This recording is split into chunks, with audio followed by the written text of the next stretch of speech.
Buenas noches para todos. Muchas gracias en nombre de ACUPS a cada uno de ustedes por estar aquí una vez más en la conferencia mensual del mes de junio.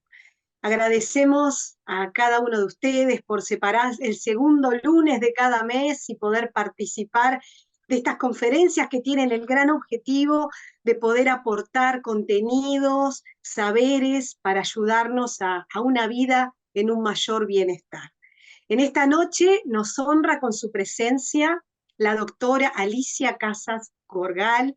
Ella es médico psiquiatra, es la coordinadora académica del programa Claves de JPC Uruguay, aparte de ser una querida amiga, amiga de la casa, una mujer de una valiosa trayectoria y un gran compromiso con la salud mental y el bienestar familiar. Así que realmente, Alicia, es una honra poder tenerte con nosotros y poder recibir desde el aporte en esta conferencia que has titulado Mentiras que matan y verdades que dan vida. Las creencias personales, familiares, sociales y eclesiásticas en el maltrato o buen trato a las infancias. Así que damos muchas gracias por esta oportunidad, por esta noche de una gran riqueza y de una calidad muy grande, y a cada uno de ustedes de que, bueno, puedan aprovechar, tomar apuntes, más allá de que la conferencia está siendo grabada.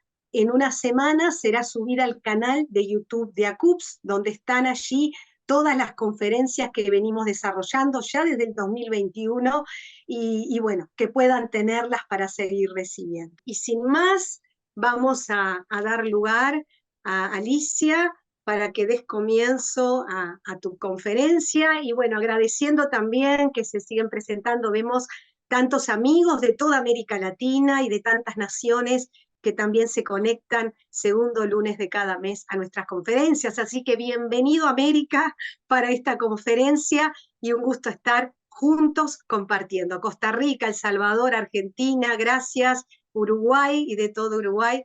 Y bueno, sin más, Alicia, ahora sí el tiempo es tuyo.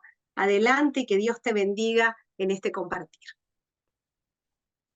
Muchas gracias, Gloria, Sandra, Joyce, Esteban y todo el equipo de ACUPS por la invitación, por la perseverancia, por la calidad de tanto tiempo trabajando con un sentido tan amplio de cuidado, de responsabilidad, de compromiso con el reino de Dios. Con Gloria nos conocemos hace muchísimos años, así que es un placer estar acá. Y mirando los nombres de los que están por acá, veo mucha gente conocida. Qué lindo poder contactarnos, aunque sea a la distancia, con tanta gente querida de distintos países en los que hemos estado trabajando a lo largo del tiempo. Y bueno, es una manera de estar juntos, de estar juntas nuevamente. El título que yo puse hoy, bueno, es un poco provocativo, quizás por así decirlo. Em, y yo traté de resumir algunas cosas, bueno, que hemos ido aprendiendo a lo largo de ya casi 30 años en el programa Claves, donde buscamos, bueno, promover el buen trato hacia la infancia, hacia la adolescencia, prevenir los malos tratos.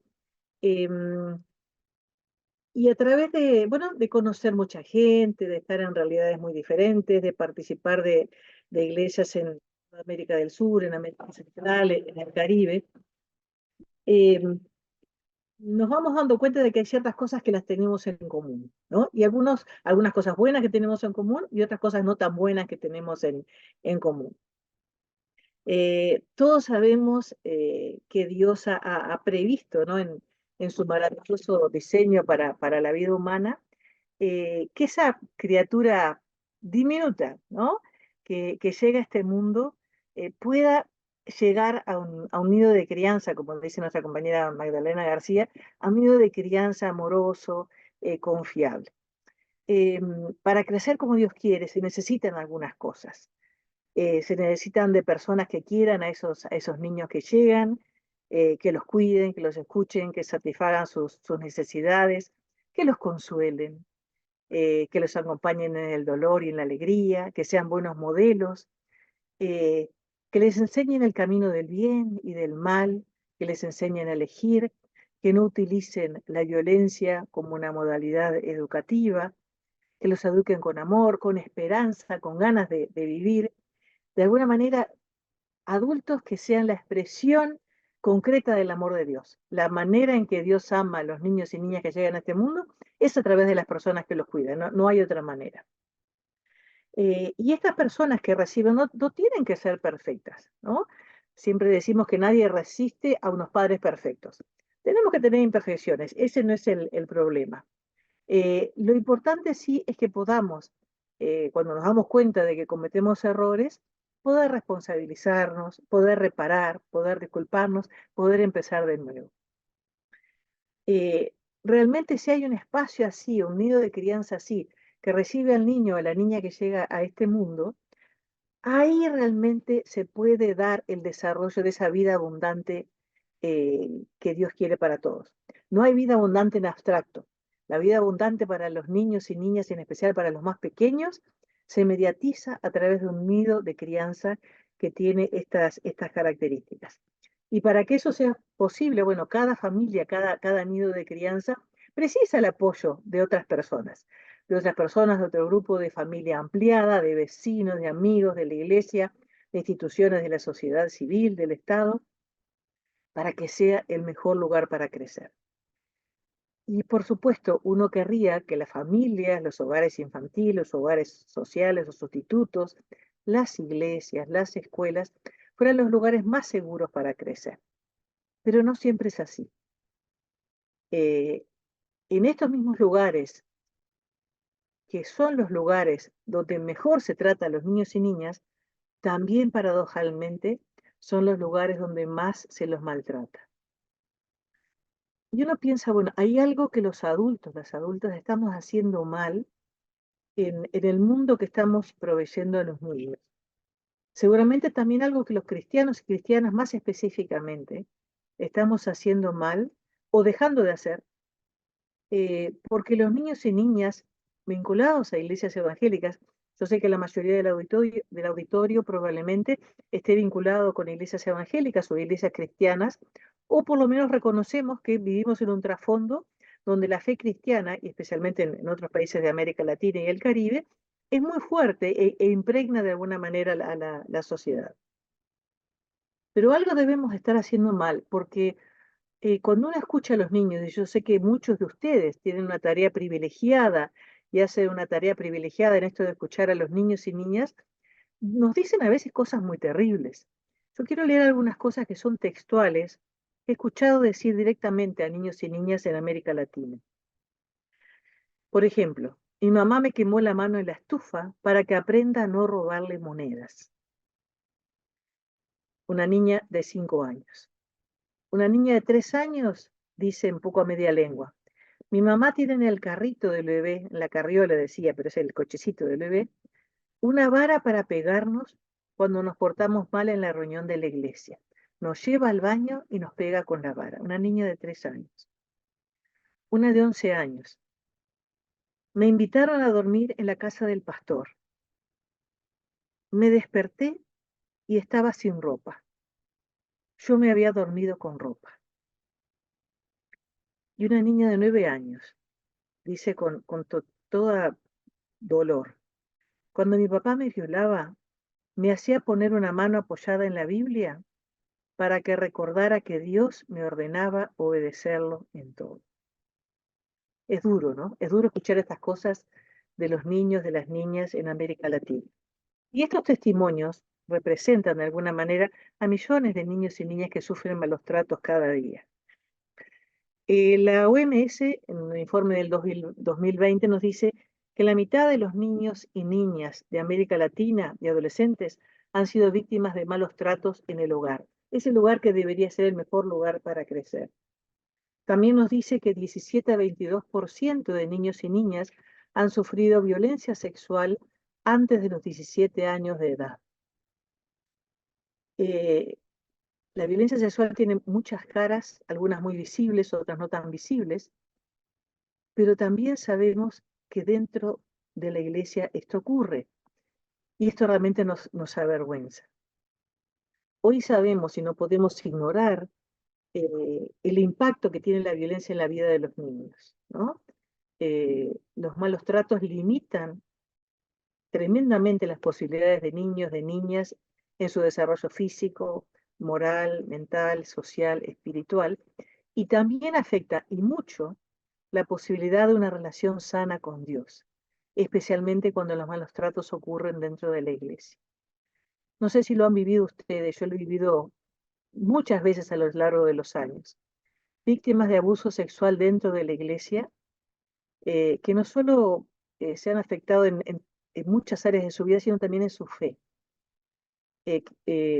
Violencias y abusos que han destruido la fe de esas personas, de la de sus familias, de la de sus amigos, como en círculos concéntricos, que realmente nos hace cuestionarnos muchas cosas. Los niños que viven malos tratos tienen algunas emociones, algunas vivencias, que en general están bastante en común en muchos de ellos, ¿no? El miedo es una emoción muy presente, el dolor, a veces dolor físico, a veces dolor moral, la vergüenza, el enojo. Estas emociones, 3 o 4, miedo, dolor, vergüenza y enojo, sobre todo miedo, vergüenza y enojo, son emociones muy intensas que cuando están presentes hace que todo nuestro psiquismo esté imbuido, inundado con estas emociones y no es posible que podamos desarrollar nuestras capacidades. Cuando estas emociones están crónicamente asociadas a nuestra vida cotidiana, no se puede crecer bien, no se puede aprender bien, no se puede amar, no se puede confiar, no se puede creer, no se puede ser generoso, no se puede desarrollar un sistema de valores propio que nos ayude a distinguir lo bueno y lo malo. De alguna manera, si uno lo pone desde un punto de vista teológico, el maltrato a la infancia es una de las manifestaciones más crueles del pecado, individual, social e institucional. Y el maltrato rompe el diseño de Dios para la infancia y la adolescencia. De alguna manera es un insulto a la imagen de Dios que cada niño, que cada niña tiene. Ahora, nadie nace violento. Todos aprendemos a hacerlo. Y muchas veces hemos hablado de diferenciar lo que es la agresividad, que es esa fuerza al servicio de la vida, ¿no? Que me permite defender la cría, defender el territorio, defenderme a mí misma, de lo que es la violencia, como un sistema de abuso de poder para someter a otros para eh, satisfacer algún tipo de deseo mío. Yo quería compartir a partir de ahora una presentación, una breve presentación. Pongo acá compartir pantalla y me dicen si la estoy compartiendo. ¿Se está compartiendo? ¿Sí? Sí, sí. Sí, Muy Alicia. bien, perfecto. Em, yo quise colocar aquí, ahí coloqué una imagen que hoy recorté de un folleto, de un folleto de hace muchos años, pero me gustó a mí mucho la variedad de edades que aparecen ahí, esos niños corriendo, disfrutando, tan felices, ¿no? Porque de alguna manera esa es la vida que Dios quiere para cada uno. Em, y yo traje una palabrita, acá hay simplemente algunas imágenes del programa Claves. Ustedes ahí tienen las direcciones y nos pueden seguir por Instagram si desean profundizar en esto. Pero coloqué acá una palabra que seguramente para todos nosotros significa muchas cosas, ¿no? Y para los que formamos parte de una comunidad de fe, es una palabra que la utilizamos muchísimo, ¿no? Desde, no sé, cree en el Señor Jesucristo y será salvo, el que creyere y fuera bautizado. O sea, es una palabra que la tenemos muchísimo en la Biblia, pero también la usamos como parte de nuestro lenguaje cotidiano, ¿no? Em, seguramente nos trae para algunos quizá buenos recuerdos, para otros no tan buenos, pero alude también a algunas creencias, y las creencias no solamente son, pueden ser creencias, pueden ser maneras de ver las cosas, pueden ser pensamientos, atribuciones, pero uno se empieza a preguntar, bueno, ¿por qué yo creo lo que creo de las cosas? ¿Por qué tengo la opinión que tengo de las cosas, ¿no? De la vida, de las personas en general. Y bueno, y cuando uno piensa un poquito, y algunos de los profesionales de aquí que trabajan en psicología o en psiquiatría o en medicina, conocen seguramente cómo se va desarrollando lo que llamamos nuestro sistema cognitivo, ¿no? O sea, la manera a través de la cual vamos desarrollando nuestra capacidad de pensar, de llegar a determinadas certezas o determinados presupuestos, algo que globalmente llamamos como creencias, ¿no?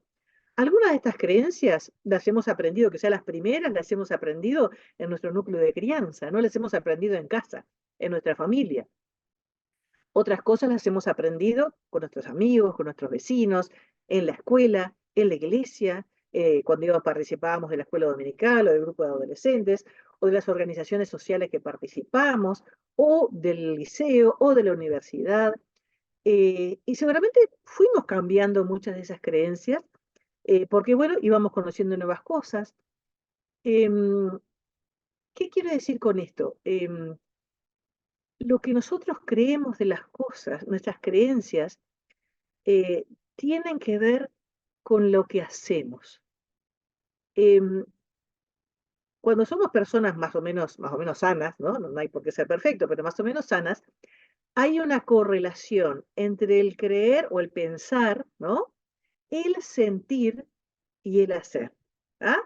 En general, cuando creemos determinada cosa sobre tal tema, bueno, nuestras emociones van más o menos por ahí y nuestras actitudes van más o menos por ahí. Nunca es exactamente lineal, pero más o menos hay una sintonía. ¿Y por qué es importante recordar esto? Porque nuestras acciones, nosotros terminamos haciendo o dejando de hacer eh, en base a lo que creemos de las cosas. Y yo quise compartir con ustedes ahora algunas creencias que a veces las damos, o sea, a veces ni sabemos de dónde las hemos sacado, pero que son muy habituales y que tienen mucha influencia en la manera en cómo tratamos a los niños. Y no es posible tratar de cambiar algunas maneras de relacionarse o algunas acciones que hacemos sin cuestionar lo que creemos de esas cosas. Yo les traje acá un pequeño diagramita, que es un esquema muy conocido, que nos ayuda a entender un poquito esto. Eh, Galton es un sociólogo noruego que él acuña este tema de lo que le llama el triángulo de Galton, donde, imagínense ese triángulo, bueno, parecido como un iceberg, pero no es exactamente lo mismo, donde vieron que hay una línea que atraviesa, una línea capaz que está muy finita, tendría que haberlo hecho más gruesa, una línea que atraviesa ese triángulo, ¿no? Una línea horizontal. Por debajo de esa línea podemos decir que está lo menos visible. No digo lo invisible, pero lo menos visible. Y por encima de esa línea está lo más visible, lo más fácilmente visible. Lo que dice Galton es, bueno, por encima de esa línea tenemos ahí, en ese vértice, habla de la violencia directa. Es la violencia más sencilla de ver, es la violencia ejercida en forma directa contra un ser humano o contra su obra, que es muy visible de ver. Cuando pensamos en la violencia hacia la infancia, seguramente conocemos muchísimas formas de violencia hacia la infancia y son formas bastante visibles o bastante identificables. Algunas quizás nos cuesta un poco más, pero son formas directas de violencia. El problema, dice Galton, es que esa violencia directa, esa violencia que vemos habitualmente, no está ahí sola flotando en el aire, ¿no? Él dice, esa violencia directa tiene dos fuertes elementos, componentes, que no son tan visibles, que están por debajo de esa línea, pero que, si ustedes ven las flechas que van hacia arriba, alimentan la violencia directa. Son como raíces de esa violencia directa que a veces no las tenemos en cuenta. una de esas raíces de la violencia directa o que estimulan o alimentan la violencia directa es la violencia estructural. Le llamamos violencia estructural a todas aquellas estructuras del mundo en el que habitamos, ¿no? Estructuras sociales, culturales, económicas, políticas, que hacen que un grupo humano no pueda satisfacer sus necesidades básicas, ¿no?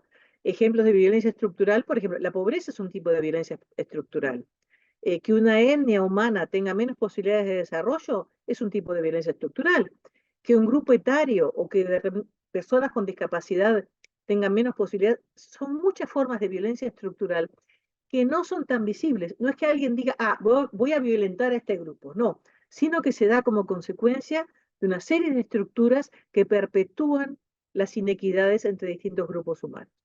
Entonces, la violencia directa es estimulada por la violencia estructural. Porque cuando vemos las situaciones de violencia directa, vemos que no todo el mundo la sufre por igual. Hay algunos grupos humanos que la sufren más que otros. ¿Ah? Eh, Algunas etnias que la sufren más, algunos grupos económicos que la sufren más, algunos grupos religiosos que la sufren más, porque hay situaciones estructurales que favorecen la violencia directa. Pero lo más importante, y lo que lo que seguimos conversando hoy, es lo que le podemos llamar la violencia cultural. Qué es la violencia cultural? La violencia cultural está dada por todas aquellas creencias, y acá voy a lo de las creencias, todas aquellas creencias culturales, sociales, familiares, individuales, religiosas, que de alguna manera nos dicen que la violencia es normal, o que no es tan grave, o que no es tan importante. O sea que legitiman las situaciones de violencia directa y la violencia estructural, ¿no? Eh, entonces, ahí tenemos creencias, ya les digo, individuales, a veces colectivas, eclesiales, que nos dicen, bueno, es normal esto, es normal tal otra cosa, o no es tan grave, o está bien hacer las cosas así por tal y tal otra cosa. De alguna manera legitiman, le dan legitimidad a la violencia directa. Nos dicen en realidad, esta violencia no es tan así o no es realmente tan violenta.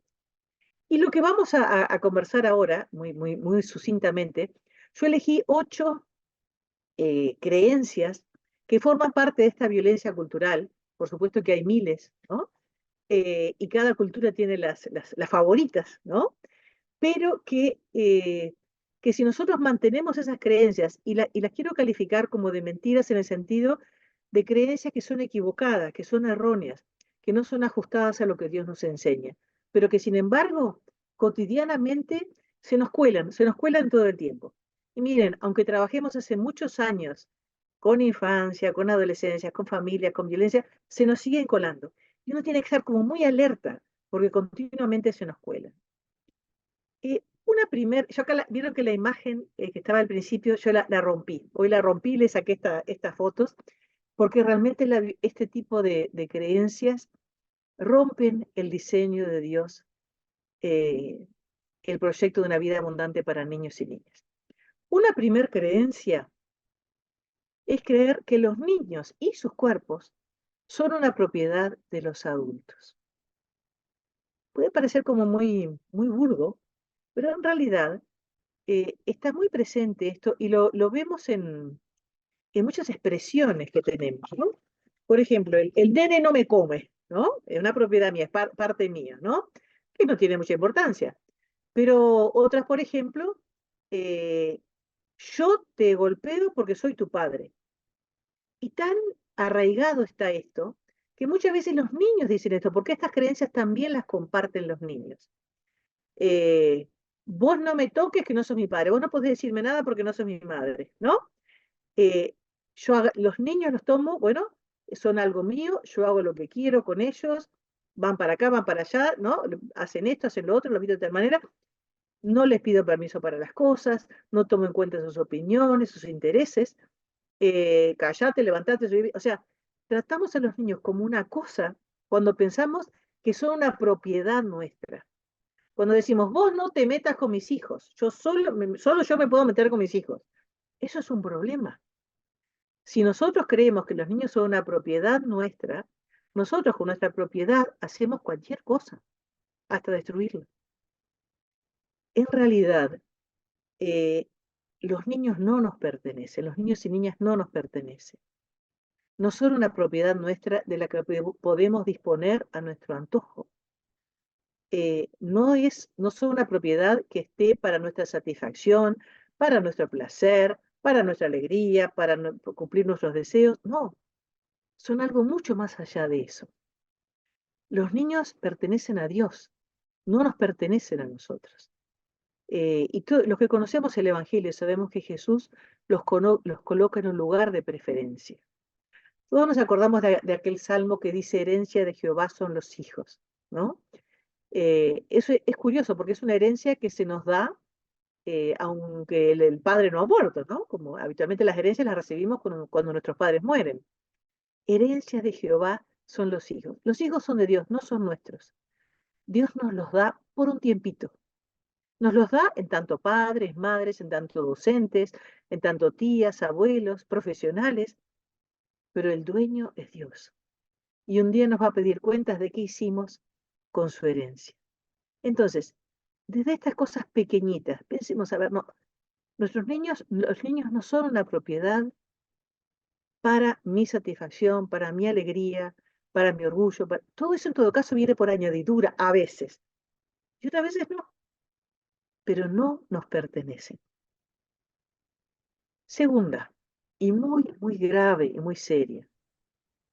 Tenemos la costumbre en América Latina, la costumbre totalmente difundida, diseminada y donde las iglesias muchas veces lo creen, que es correcto golpear a los niños, que es correcto el castigo físico.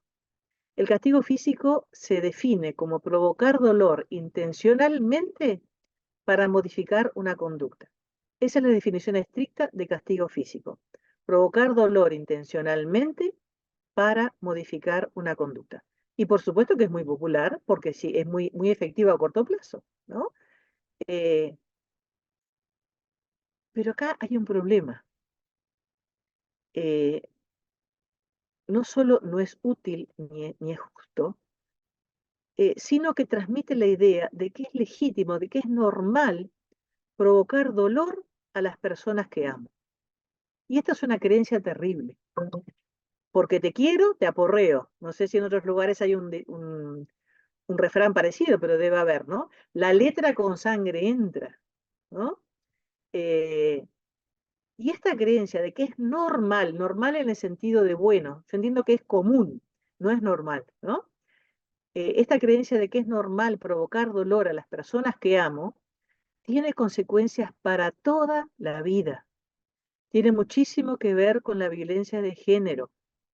Tiene muchísimo que ver con esto tan habitual de que yo puedo golpear a mi pareja porque la quiero, la maté porque la quiero. ¿Ah? eh, Llega hasta ese extremo esta creencia.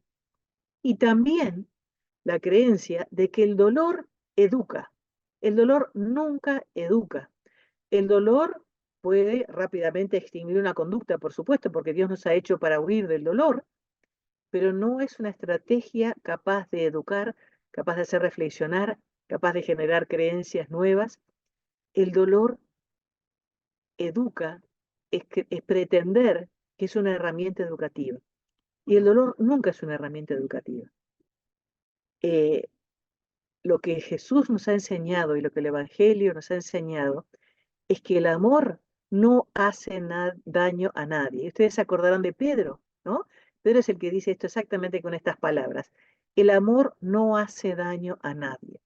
Por supuesto que a veces podemos provocar dolor no intencionalmente en las personas que queremos, por supuesto, pero no intencionalmente. El amor no hace daño a nadie intencionadamente. El dolor nunca educa, el dolor daña. Provocar dolor intencionalmente, como es el castigo físico, no es útil ni es justo. Nosotros solemos agarrar por un atajo ahí y nos olvidamos que para disciplinar a los niños tenemos que invertir tiempo, inteligencia, capacidad, paciencia. Es un derecho de los niños ser disciplinados. pero ser disciplinado sin violencia. Confundimos muchísimo esos conceptos. El amor no hace daño a nadie. Te pego porque te quiero, ¿no? Si te pego es porque yo me descontrolé, no porque te quiera. El amor no hace daño a nadie. Otra creencia, tenemos derecho a satisfacer todos nuestros deseos. Todos tenemos deseos de diferente tipo, ¿no? Desde cosas muy sencillas y muy primarias hasta cosas más complejas. Eh, y yo no sé si ustedes concordarán conmigo en que de alguna manera una de las características de la posmodernidad, del mundo que estamos viviendo hoy, es como un individualismo extremo, exacerbado, en detrimento de una visión más colectiva de nuestro devenir humano, donde esto parece ser como un mandato, ¿no? O sea, yo tengo derecho a hacer lo que tengo ganas, ¿no? Entonces, bueno, si yo tengo ganas de quererte, te quiero, si tengo ganas de no quererte más, no te quiero más, si tengo ganas de esto, hago esto, si tengo ganas del otro, como que el deseo, que es una buena cosa en principio, el satisfacer el deseo fuera una especie de ley universal. Y en la medida que yo sienta esto, quiera esto, desee esto, todo me es lícito, ¿no? Y en realidad, eh, no es cierto que tenemos derecho a satisfacer todos nuestros deseos, y menos cuando criamos niños. Yo puedo tener ganas de dormir, y si tengo un bebé, tengo que resignarme a que no voy a poder dormir por un buen tiempo. Tendré que buscar las maneras como lidio con eso, cómo pido ayuda. Puedo tener ganas de hacer muchísimas cosas que pueden ser incluso lícitas y adecuadas, pero tengo que controlar ese deseo. ¿Por qué? Porque de ejecutarlo daño a otro o dejo de cuidar a los niños y niñas. Entonces, en realidad, el autocontrol, ¿no? Y por usar una expresión bíblica, ¿no? De los deseos de la carne, que pueden ser buenos, o de los deseos humanos, uno podría ponerles, sin ponerles necesariamente cosas negativas. Más aún todavía si fueran deseos inadecuados. Pero incluso deseos adecuados, vamos a necesitar ponerle un límite, y vamos a precisar crecer en dominio propio, que en realidad es una seña de un carácter cristiano maduro, cuando criamos a niños y niñas. No podemos hacer lo que deseamos cuando criamos a niños y niñas. Nos vamos a tener que frustrar muchas veces. Nos vamos a tener que posponer, que relegar muchas veces si queremos criar a niños y niñas como Dios manda. No todos estamos obligados a criar niños y niñas, pero si elegimos hacerlo, vamos a hacerlo como Dios quiere. Otra expresión y otra creencia muy común, ¿no? Y ustedes seguramente identificarán algunas personas que esta la tienen como muy presente. La culpa de todo la tienen los demás. La tuvieron mis padres, mi madre me hizo esto, mi padre tal cosa, la sociedad, la escuela, mi pareja, todos tienen la culpa de todo, yo no soy responsable de nada. Hay personas que viven así y son muy difíciles para convivir, ¿no? Eh, la culpa siempre la tienen los demás. Yo, Angelita, no tengo nada que ver, ¿no? Y en realidad, cuando somos incapaces de reconocer que nosotros tenemos algo de responsabilidad, la culpa en el sentido de responsabilidad, ¿no? Responsabilidad de cosas malas que pasan, cuando no podemos reconocer eso, bueno, en realidad estamos haciendo algo realmente mal. Y no es cierto que la culpa la tengan siempre los demás. Eh, Hay muchas cosas de las que pasan, de las que me pasan a mí, de las que le pasan a mis hijos, a mis nietos, a mis amigos, a mis alumnos, a mis vecinos. A veces tiene que ver con cosas que yo hago o dejo de hacer. La verdad es que cada acción que nosotros hacemos tiene una consecuencia. A veces en nosotros, a veces en los demás, ¿no? Eh, Cuanto más cuando estamos criando niños y niñas, o adolescentes, personas en general. Cada acción tiene una consecuencia. Y de alguna manera Dios nos llama a rendir cuentas de nuestras acciones. Y cuando somos hallados, cuando falta la balanza, ¿no? Nos llama al arrepentimiento y al cambio de actitud. Recuerdan la etimología de arrepentimiento, el significado, ¿no? Es ir caminando hacia un lado y empezar a caminar hacia el otro. El arrepentimiento puede ser el inicio de muchas cosas, pero no es suficiente. No seamos ingenuos en eso. Podemos arrepentirnos de muchas cosas, pero es el inicio de un proceso de empezar a caminar en otro sentido. Es imprescindible, pero no es suficiente. Otra creencia muy habitual y que es falsa, la conducta de los niños es la que causa el maltrato. Acá yo pongo una frase, en Uruguay no usamos la expresión azoté, pero en otros países sí, así que sé que la van a reconocer. Te azoté porque desobedeciste, porque te portaste mal, porque le pegaste a tu hermano, por lo que sea, ¿no? Incluso los niños y niñas. A ver, ¿por qué mi mamá me pegó porque me porté mal? Mi papá me pegó, me golpeó, me azotó porque hice tal cosa. Hay como una asociación, como que fuera indisoluble, entre la conducta de los niños y el maltrato. Y solemos creer que es la conducta de los niños la que causa el maltrato. Lo decimos los adultos, te golpeé porque desobedeciste, porque hiciste esto, porque hiciste lo demás. Y los niños y niñas también lo dicen, me golpearon, me pegaron porque hice tal cosa. Y en realidad, cuando nosotros golpeamos a los niños, cuando los golpeamos, los maltratamos físicamente o emocionalmente, hay muchos tipos de malos tratos, en realidad no es que no tenemos que romper esa asociación entre el maltrato y la conducta de los niños. Los niños se pueden portar bien, mal, regular, horrible, espantoso, o sea, tienen todo el repertorio de conductas habidas y por haber. Eh, pero no hay nada que los niños puedan hacer que justifique maltratarlos, ya sea un niño o un adolescente, y en realidad ninguna persona. Nadie merece ser maltratado. Cuando nosotros maltratamos a un niño, una niña u otras personas, es nuestra responsabilidad. Somos nosotros los que no pudimos controlarnos o elegimos no controlarnos y elegimos maltratar. Miren, hay personas que no tienen esta capacidad de elección. Puede haber personas que no tengan esta capacidad de elección. Por ejemplo, una persona que tiene un retardo mental moderado, no quizá un retardo muy grave, pero un retardo mental moderado, quizá no puede controlar sus impulsos y tiene el impulso de golpear, de pegar y lo hace, de morder, ¿no? Y lo hace porque no tiene las estructuras psíquicas que le permitan controlarse. Una persona con una demencia, una persona anciana con una demencia también le puede pasar lo mismo. Ha perdido la capacidad de controlar sus impulsos, pero normalmente cuando estamos en salud no podemos tomar esto como excusa. Si yo le pego a mis hijos, les pego porque yo no me pude controlar, no porque hayan hecho tal cosa o tal otra. La disciplina es una cosa totalmente distinta, es algo que se imparte a lo largo del tiempo, con reglas, con normas claras, con límites, con consecuencias, con un montón de cosas. Pero el golpear a los niños, no los golpeamos a causa de su conducta, los golpeamos porque nosotros no nos controlamos. Nadie puede meterse en la privacidad del hogar. Hay pocas cosas más lindas que la privacidad del hogar, ¿no es cierto? Que lo privado, que lo íntimo, que lo que es dentro de nuestros afectos, ¿no? Así como la privacidad del hogar, también nuestra privacidad personal, o sea, hay determinadas cosas que son solamente nuestras. Y es hermosa la privacidad del hogar.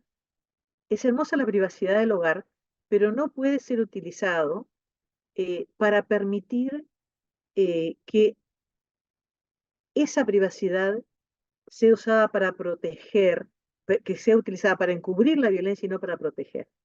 La privacidad es para proteger justamente de fuerzas externas que puedan dañar.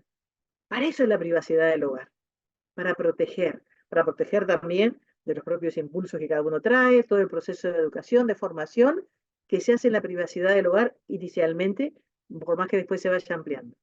Pero nunca la privacidad puede ser hecha para encubrir la violencia. Eso de los trapos sucios se limpian en casa. Ojo, si alguien no está siendo respetado en sus derechos, en su dignidad, eso no puede ser admisible. Es muy parecido a eso que decimos a veces, por el buen testimonio no hay que decir nada. No, al contrario, por el buen testimonio de la iglesia hay que denunciar el pecado. El no, el asumir que esa privacidad en la iglesia debe ser a toda costa a causa del testimonio, en realidad es un pésimo testimonio. La iglesia de buen testimonio es aquella iglesia que es capaz de enfrentar la violencia, que es capaz de acompañar, que es capaz de denunciar. Otra creencia muy habitual. Solemos creer que el maltrato ocurre en familias pobres, familias más marginales, familias sin educación, familias que no conocen a Dios. Y en realidad, hoy sabemos que todos los seres humanos compartimos la misma naturaleza, ¿no? En términos eh, teológicos, podemos hablar de una naturaleza pecaminosa. Si estudiáramos en otros ámbitos, hablaríamos en otros términos, pero que todos los seres humanos compartimos y que es independiente de nuestro género, de nuestra condición social, cultural, política, religiosa, étnica. Todos tenemos la capacidad de tratar mal a otros, ¿ah? De violentar a otras personas.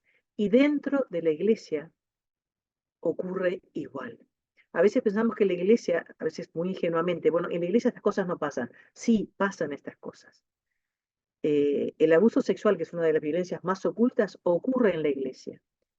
Y paradojalmente, es donde más grave es porque la iglesia nos da a veces una falsa sensación de protección. Y cuando le sumamos al poder del adulto, el poder de alguna jerarquía eclesiástica, más difícil es todavía para los niños, para las niñas, contar lo que puede estar pasando.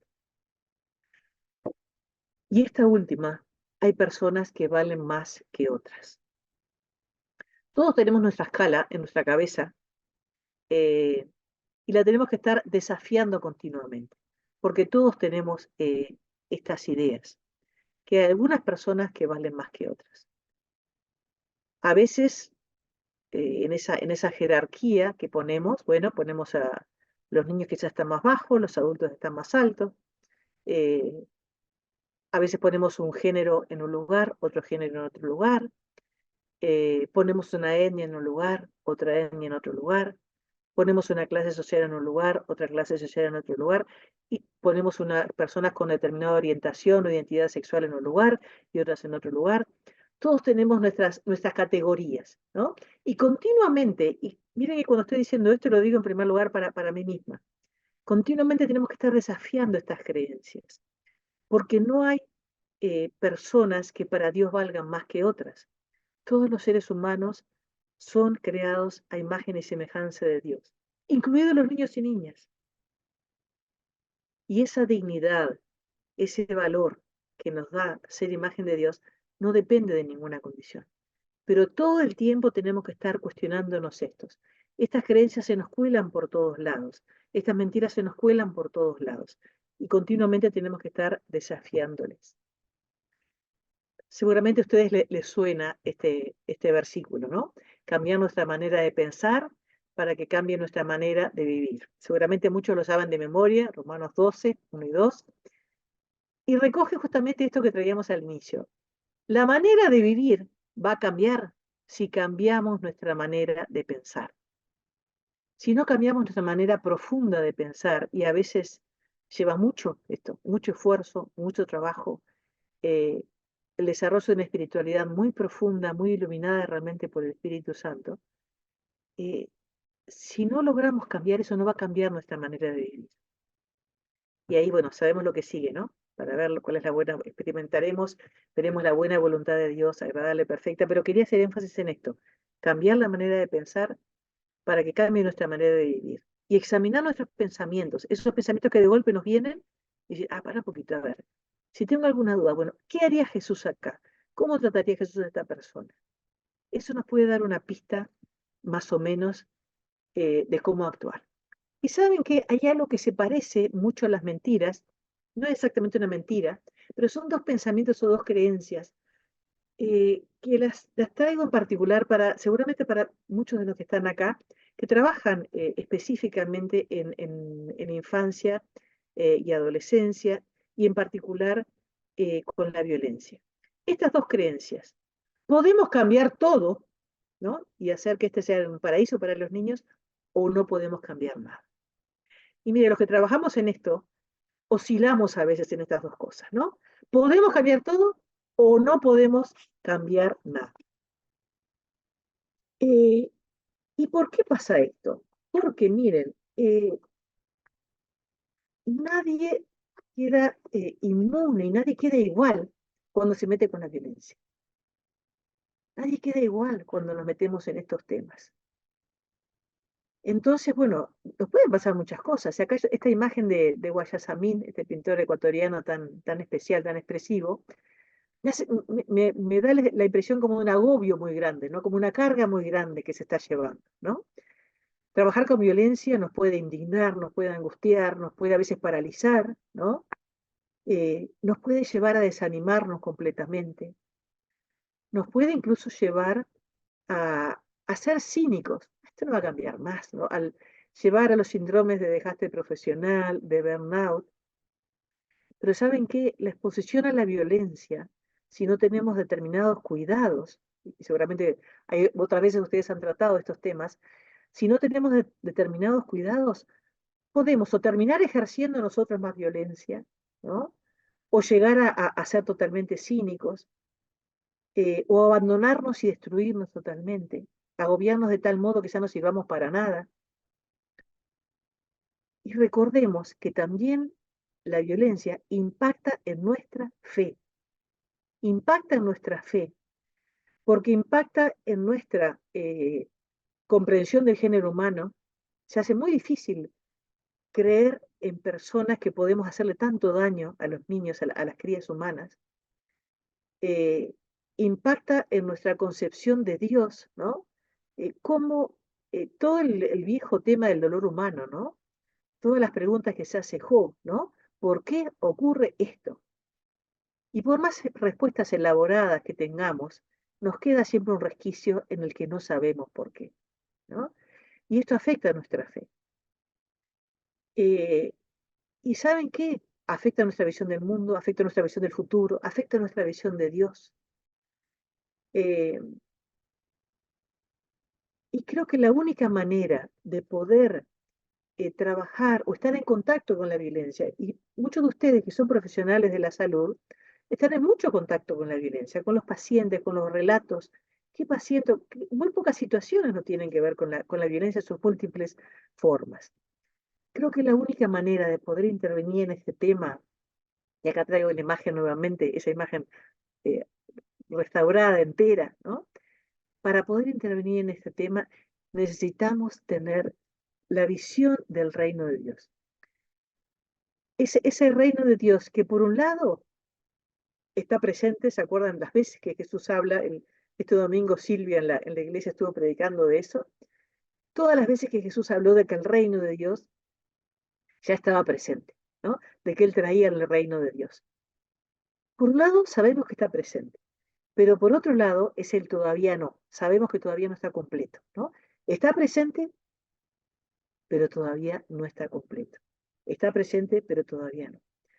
Entonces, para poder trabajar en violencia, para poder lidiar con estos temas sin destruirnos, necesitamos desesperadamente buscar esas señales, esas pequeñas cositas, las cosas pequeñas, que nos dicen que el reino de Dios ya está con nosotros, aunque sea eh, un poquitito, para alentar nuestra práctica, para alentar, para renovar el compromiso, la fe de que un día ese reino va a estar completo. Una de las razones por las que yo creo en una vida más allá de esta vida es porque creo que Dios es justo y de alguna manera va a poner las cosas en su lugar. No sé cómo ni de qué manera, eso es problema de Él. Pero necesito cada tanto poder encontrar esas pequeñas cosas para seguir en este tema. ¿Qué señales del reino de Dios cotidianas podemos encontrar? Por ejemplo, cuando encontramos adultos, cuando encontramos papás, mamás, maestros, pastores, líderes, que tratan a los niños como los trató Jesús. Cuando vemos eso, realmente dice, mira, esto es una señal del reino de Dios. Es posible tratar a los niños, que haya algunas personas que traten a los niños y niñas como los trató Jesús. Vemos una señal del reino de Dios cuando hay una comunidad, y ojalá una comunidad eclesiástica, que protege a los más desamparados. Cuando en una iglesia local no se opta por proteger al que abusa, como ocurre muy a menudo, sino por proteger a los niños abusados. La regla en general es que los niños abusados son expulsados de maneras muy sutiles a veces, de las comunidades de fe y permanecen los que abusan. También cuando vemos otras organizaciones de la sociedad civil que trabajan por el bienestar de la infancia, cuando vemos un sistema judicial que funciona, acá, el sistema judicial del que tanto renegamos, bueno, acá funcionó, acá ayudó a proteger, aunque sea un poquito, ¿no? Cuando se aprueban determinadas leyes que protegen a niños y niñas, que protegen a los más vulnerables. Cuando hay papás, mamás, educadores que han aprendido a disciplinar a los niños sin violencia, a formarlos adecuadamente para la vida. También cuando vemos personas que dejan de poner excusas y asumen su responsabilidad frente a la violencia de niños y niñas. También cuando a veces encontramos una iglesia, una escuela, una familia que genera un espacio seguro para crecer. Cuando vemos esas pequeñas cositas, esas señales, es como que volvemos a creer que es posible que algunas realidades puedan cambiar. Y tenemos que buscar esas señales para poder seguir en este tema y no destruirnos. Para que podamos seguir trabajando para que niños y niñas puedan tener una vida abundante. Hay algunas cosas que podemos hacer como comunidades de fe, conocer de este tema, sensibilizarnos, animarnos a cambiar algunos de estos pensamientos, saber que esto no es un tema, que la violencia no es un tema de la afuera, sino que es un tema también de la adentro de las iglesias.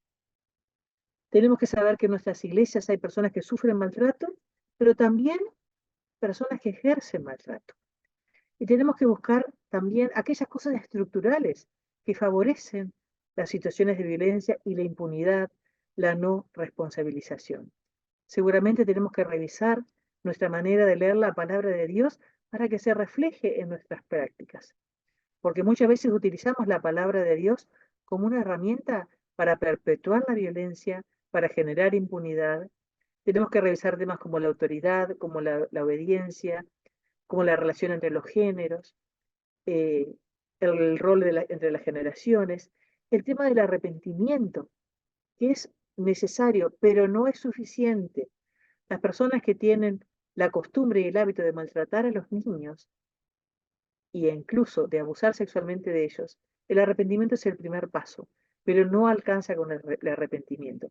Hay un largo camino para asegurar que esas personas no vuelvan a maltratar.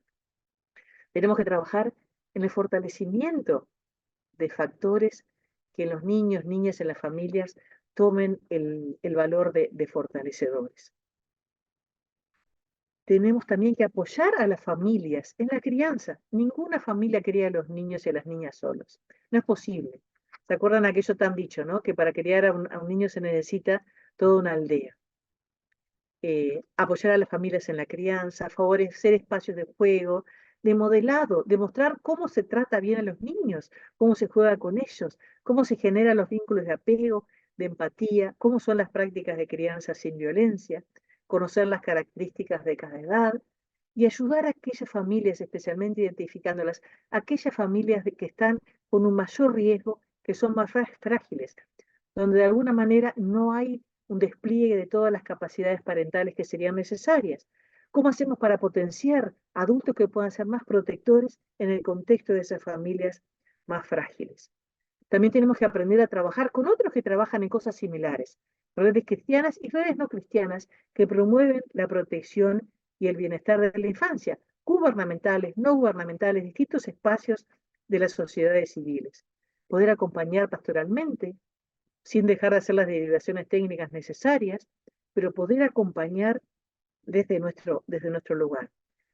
Responsabilizar a los adultos, responsabilizarnos cuando ejercemos diferentes tipos de malos tratos. A veces hay que priorizar a veces en las iglesias. Y como yo decía hace un ratito, muchísimas veces hemos visto que se prioriza a los adultos y no a los niños. Si realmente escuchamos a Jesús y nos pensamos, bueno, ¿a quién priorizaría Jesús? Creo que la respuesta cae sola, ¿no? Ya sabemos a quién priorizaría Jesús. Y una cosa que puede parecer muy dura, pero creo que tengo que decirlo, es que si el tipo de maltrato que los adultos ejercen contra los niños es un tipo de maltrato sexual, abuso sexual o violencia sexual en cualquiera de sus manifestaciones, esa persona, por más que se haya arrepentido, por más que haya hecho todo un proceso complejo, terapéutico, largo y lleno de dificultades, esa persona nunca más puede estar a cargo de niños sin supervisión. El riesgo es demasiado alto. Y eso tenemos que saberlo como líderes. O sea, no alcanza, no podemos, una vez que una persona sabemos que ha abusado y ha reconocido que ha abusado sexualmente de niños, esa persona, más allá de las responsabilidades judiciales y penales que pueda tener, no puede volver a estar en contacto con niños. Tendríamos que favorecer que cada uno de nuestros espacios sea un espacio de protección para los niños y no aceptar ninguna forma de violencia. Y simplemente terminar con, bueno, queremos mantener la esperanza de todo lo que Dios puede hacer a pesar de nuestras limitaciones, a pesar de nuestros fracasos. Quizá nosotros somos un pedacito, y seguramente lo somos, una pizca de arena en la vida de alguien. Pero miren, a veces el concepto de testigo lúcido me parece muy importante. Quizá es un concepto de Cyrulnik, quizá solo pudimos estar en contacto con esa persona o ese niño o esa niña una vez, quizá. Pero si nosotros pudimos mirar a ese niño, a esa niña, y decirle, esto que te pasó no es tu culpa, es responsabilidad de otra persona, quizá eso ya alcance para hacer un anclaje que permita seguir con la vida. A veces es solamente eso. Quizás haya de algunos de ustedes, y esto es más personal, que hayan sido heridos de niños o niñas, y es muy posible porque esto es muy común. Ustedes lo eligieron, o vos lo quiero decir más personalizado. Quizás tú no elegiste, y no es quizás, no elegiste la familia en la que creciste ni la infancia que tuviste, pero sí tenés la libertad de hacer algo distinto con lo que hicieron contigo.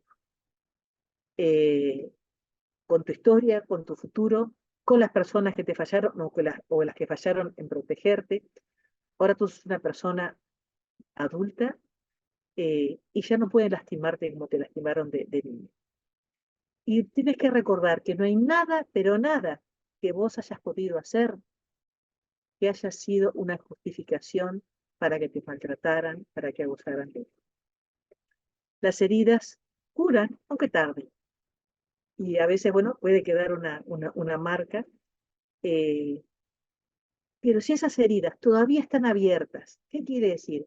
Si esas heridas te joroban, te molestan para el día a día, te molestan en tu relación con los demás, te molestan en relación con tu pareja, con tus hijos, con tu familia, si es algo actual, te ayuda, porque hay muchas maneras de ayudar a personas que han sido heridas gravemente en la infancia. Quizá estamos en otro lugar, estamos en una posición, bueno, donde recordamos que tenemos un problema con la violencia, que quizá tenemos un problema con la violencia que tenemos que enfrentar, que quizá le hayamos hecho daño a niños, a niñas u otras personas que amamos, o tengas miedo quizá de llegar a hacerlo. Queremos que sepas que no sos el único o la única a la que le pasa esto, que es un muy buen momento, bueno, para fortalecer nuestra conciencia con esas verdades y esas mentiras, desechar esas mentiras, abrazar las verdades, fortalecer nuestra conciencia y pedir ayuda. La gracia de Dios, ya lo sabemos, siempre está disponible para perdonar y restaurar. Pero ojo, tú vas a tener que hacer un esfuerzo muy grande responsabilizándote por tus acciones. Otras personas lo han logrado y vale la pena.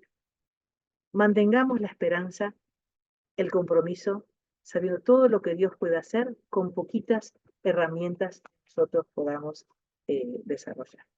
Y con esto, Gloria, termino y dejo para que podamos hacer algún tipo de intercambio. Ustedes lo dirán. Muchísimas gracias, Alicia. De verdad que, bueno, brillante, como siempre. He aprendido tanto de vos, Alicia, y de los cursos de claves, que a lo largo de tantísimos años, bueno, hice todos los que pude y los recomiendo. Además, hoy la virtualidad permite que se pueda hacer para todas las personas. así que más que recomendable y aprovechable a recibir tanta riqueza de contenidos que los necesitamos saber.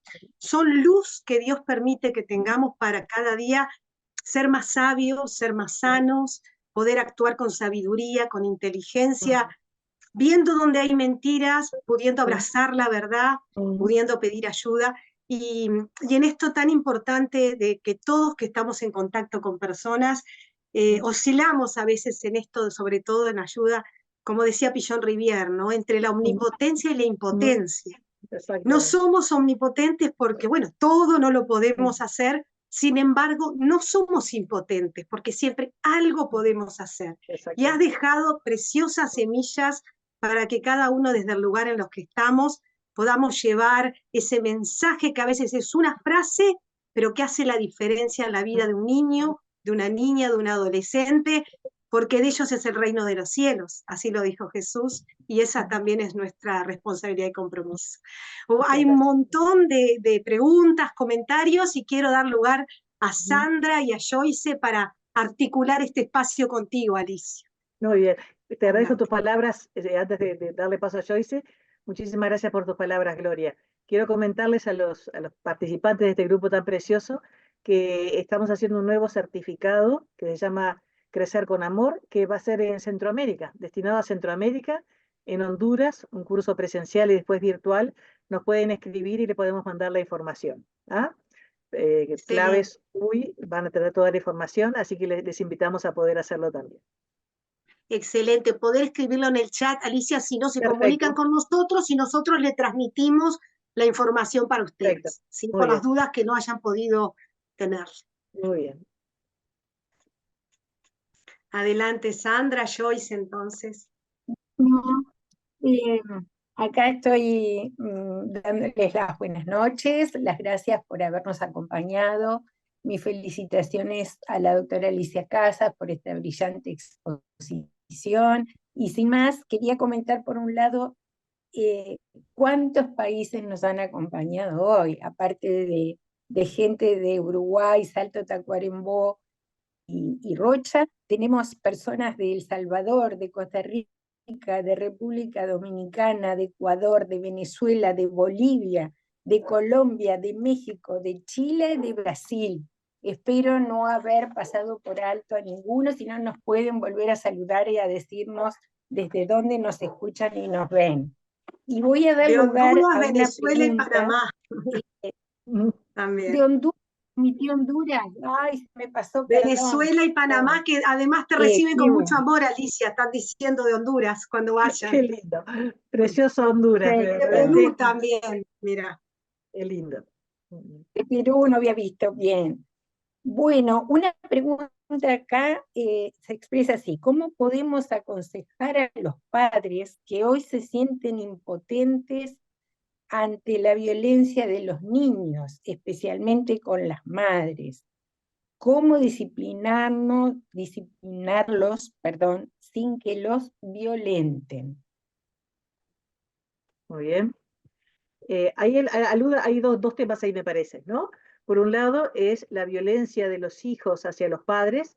Es un tema que a nivel de adolescencia especialmente se está viendo. Ese tipo de violencia no empezó en la adolescencia en general. Hay cosas que vienen mal desde antes. Cuando los adolescentes ejercen violencia, tienen conductas muy disruptivas, muchas veces atrás lo que hay, más allá de situaciones patológicas, ¿no? Muchas veces lo que hay atrás es miedo o mucha ira. Son como dos motores muy, muy fuertes para las conductas violentas. No se puede generalizar, hay que ver en cada situación particular, pero es una situación que tiene que llamar la atención y es algo que seguramente no empezó en el momento. Respecto a la disciplina es guiar por el camino correcto. Guiar por el camino correcto, enseñar lo bueno, enseñar lo malo. Eso empieza desde el inicio de la vida. ¿Ah? Desde el inicio de la vida, donde nosotros, los papás al niño de 10 meses, 11 meses, le decimos, esto sí, esto no. La ley primero es externa. ¿Ah?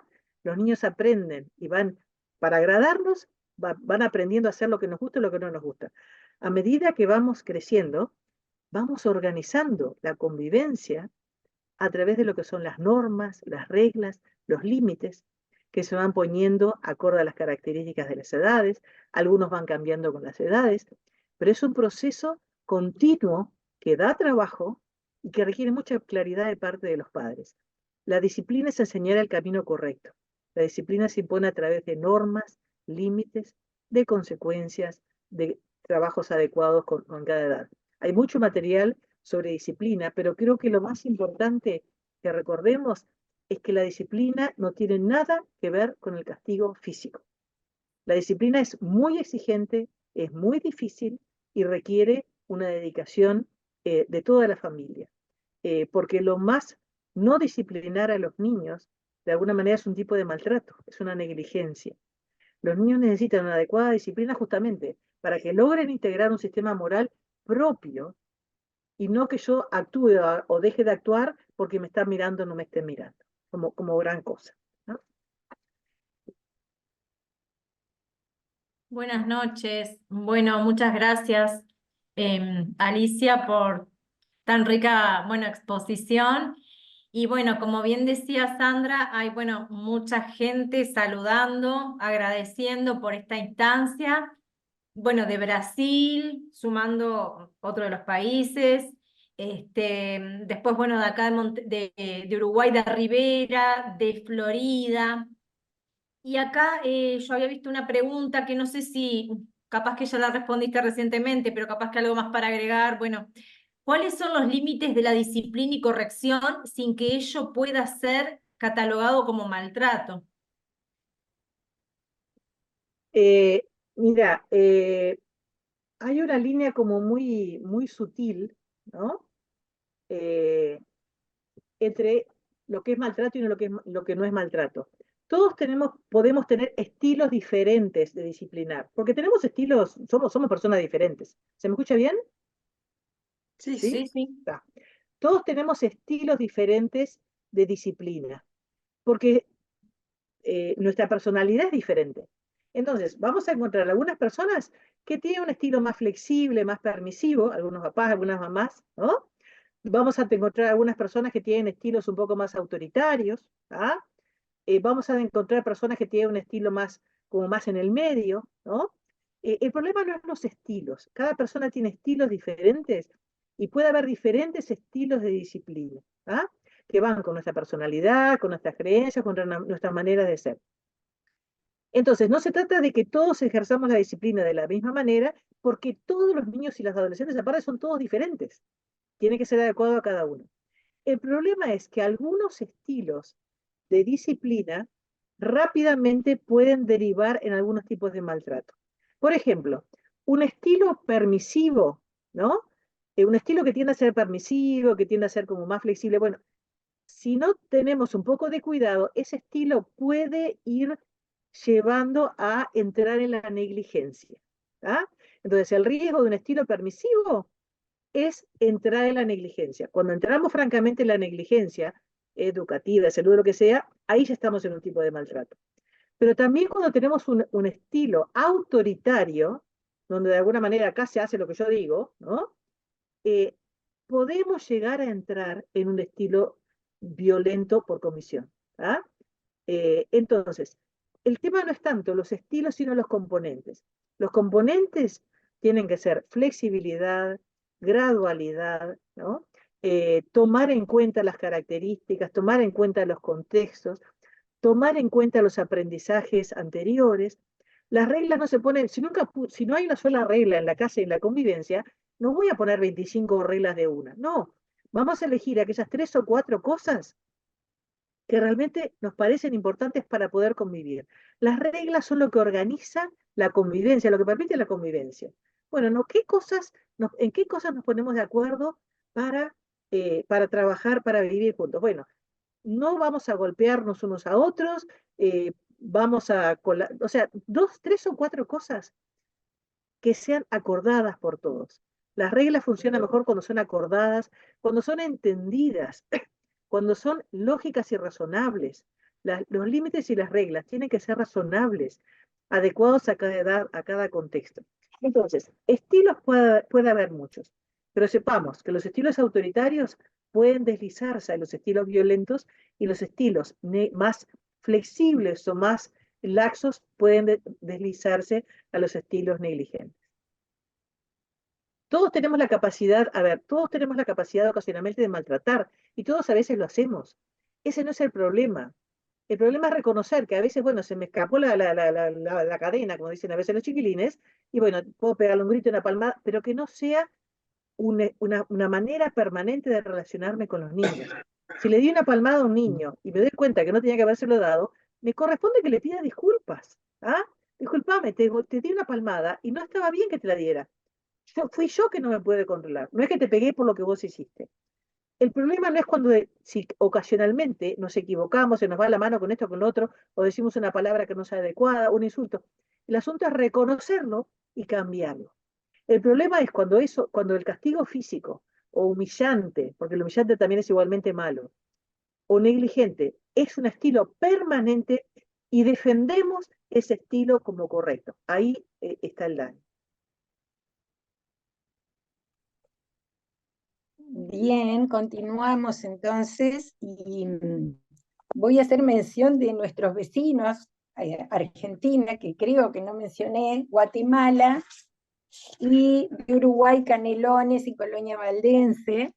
Y ahora seguimos entonces con un pedido, digamos, como de aclaración Sí. respecto de, permítanme llegar al texto para decirlo tal cual, una aclaración respecto a falsas creencias en la iglesia como institución. Dice, he escuchado mucho el versículo que dice, castigarás a niño con vara. Sería bueno aclarar este punto, lo he escuchado desde pequeña.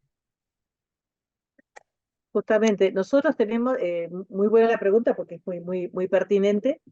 Los cristianos tenemos la costumbre de seleccionar algunos textos que van acorde a lo que queremos fundamentar, ¿no? Yo quisiera recomendarles en primer lugar un artículo que está en internet de Harold Segura, que es una relectura de Proverbios en relación al castigo físico. ¿Ah? Harold Segura es un teólogo colombiano que trabaja en Visión Mundial, que vive en Costa Rica, y que el título es un signo de interrogación, golpear para educar. ¿Ah? Les recomiendo a los que quieran ver específicamente el tema en Proverbios. Yo quisiera decir 2 o 3 cositas, y no se asusten con lo que voy a decir. En realidad, mi versículo favorito no es ese, castiga al niño con vara, porque para empezar ese versículo no era para los niños, castiga al hijo, ¿no? El favorito mío, ¿saben cuál es? El que hay que apedrear a los hijos hasta matarlos cuando son rebeldes. Llevarlos afuera de la ciudad y apedrearlos hasta matarlos. ¿Ustedes no lo han hecho todavía? La Biblia dice eso también, ¿eh? La Biblia también dice eso. ¿Qué quiero decir con esto? Que seleccionamos algunas cosas y no nos tomamos el trabajo de hacer un adecuado análisis de los textos.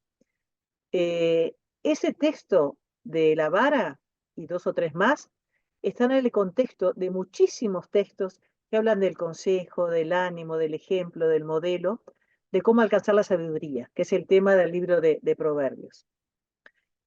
La palabra que se utiliza para vara es la misma palabra que en otros textos se traduce como callado, como bastón, como cetro, como medida, como vara de los viajeros.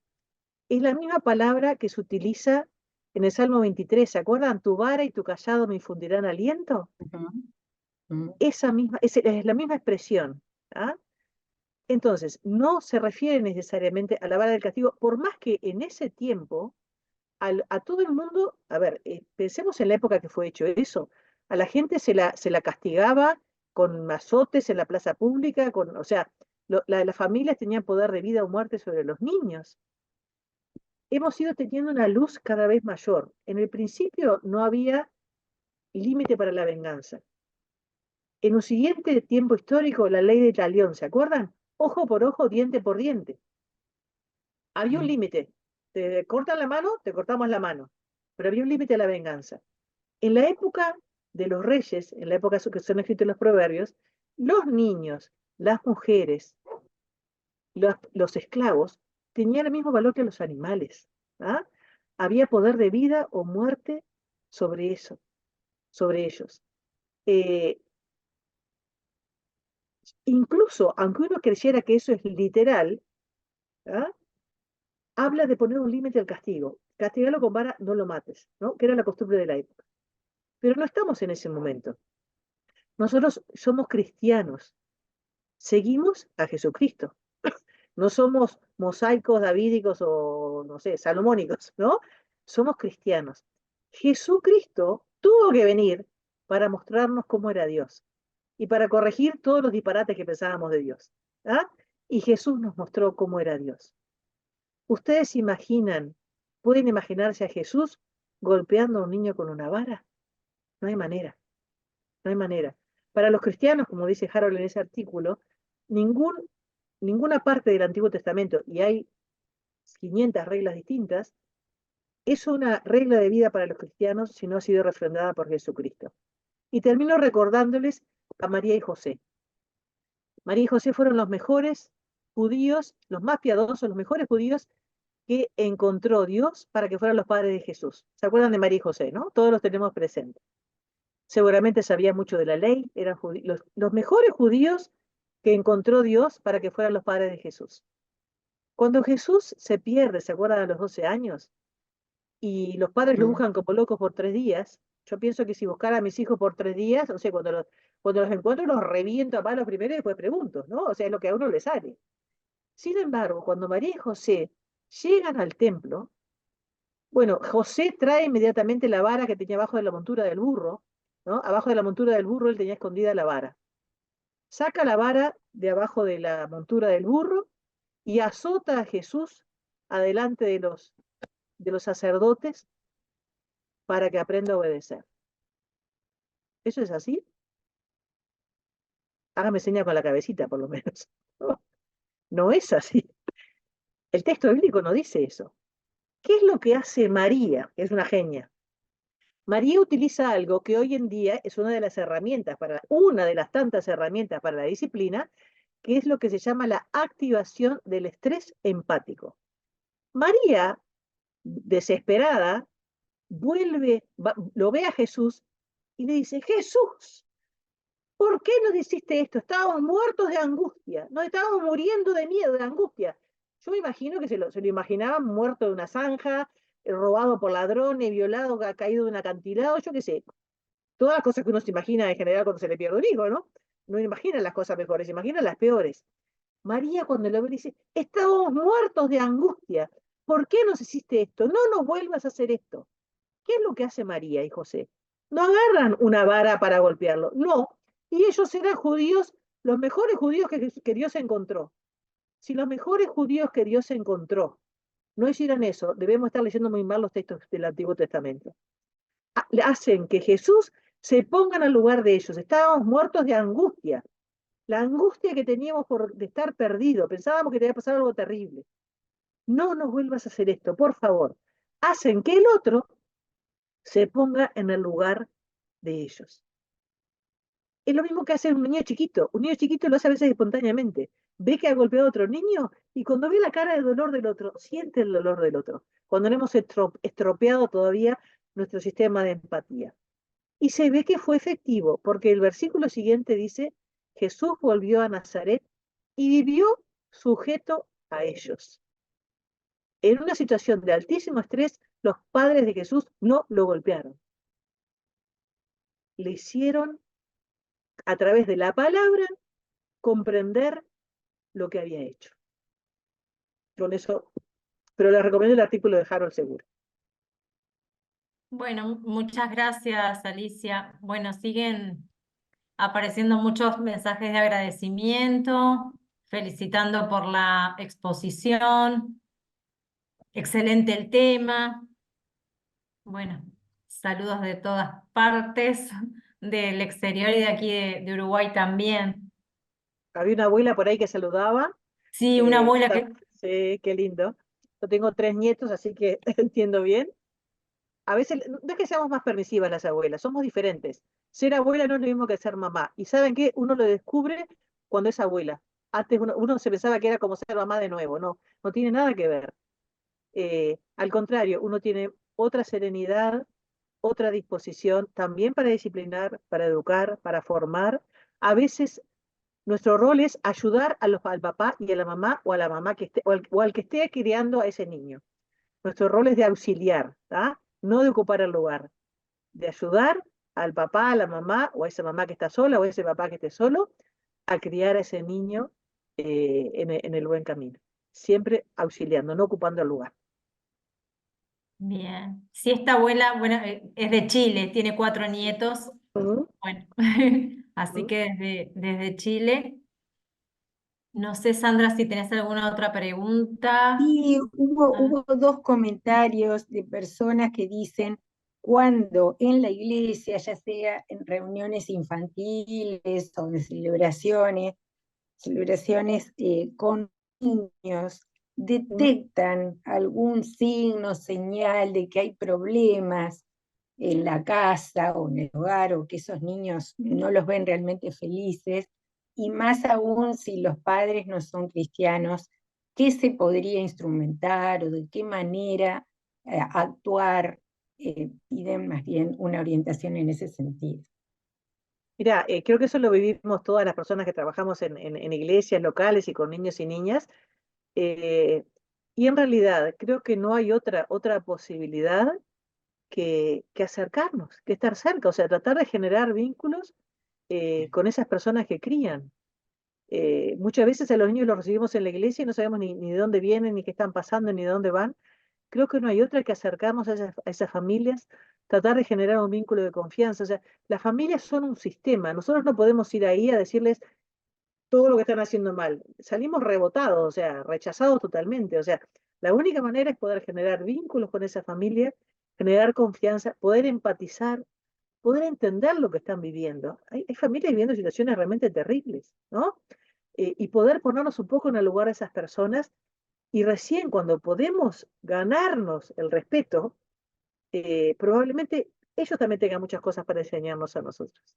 Bueno, muchos comentarios, preguntas, mucho agradecimiento, Alicia, por todo este tiempo, toda esta riqueza y que también pueda ser expandida para todos los lugares en donde pueda ser llevado. El buen saber y la buena información es un factor de protección muy grande y de poder intervenir con sabiduría en pro de ese shalom al que todos queremos y que el cielo venga a la tierra, venga a tu reino, Señor, ¿no? Y esas señales tan lindas como tú lo decías. Bueno, agradecer enormemente a cada uno de todos los que estuvieron, casi 200 personas conectadas durante toda la conferencia de toda América. Agradecer también un honor tener a la presidenta de la Alianza Evangélica Latina Mujer, la doctora Fátima Oliva, de Santa Cruz de la Sierra, Bolivia, y todo un grupo enorme de bolivianos que siempre nos siguen. Lo mismo a la doctora Magda Ramírez, delegada Alianza Evangélica de Costa Rica, que también me dice los ticos, siempre estamos siguiendo a las conferencias de ACUPS y que realmente, y a cada uno de todos los tantos lugares de la querida América, también de Guatemala, se han presentado, de Perú y de todo Uruguay. Sé que iglesias como la de Tacuarembó, la de Salto, la comunidad terapéutica de Salto de rehabilitación de adictos, conectados todos, viendo la conferencia también desde nuestro querido Uruguay, de Florida, de Nueva Albesia, de Rocha. Así que bueno, muchísimas gracias, Alicia. Realmente has engalanado esta noche, nos has llenado con un portafolio de herramientas para que las podamos usar en bien de los otros. Sabemos que podemos contar contigo y será un honor estar siempre trabajando juntos como parte del reino, los distintos ministerios, y animar a las personas a que puedan aprovechar y disfrutar lo que son todos los cursos de claves que realmente son de una enorme calidad, riqueza y aprendizajes. Así que, bueno, soy una promotora total de los cursos de claves, Alicia, Muchas donde gracias. quiera que voy, y así que puedan aprovecharlos.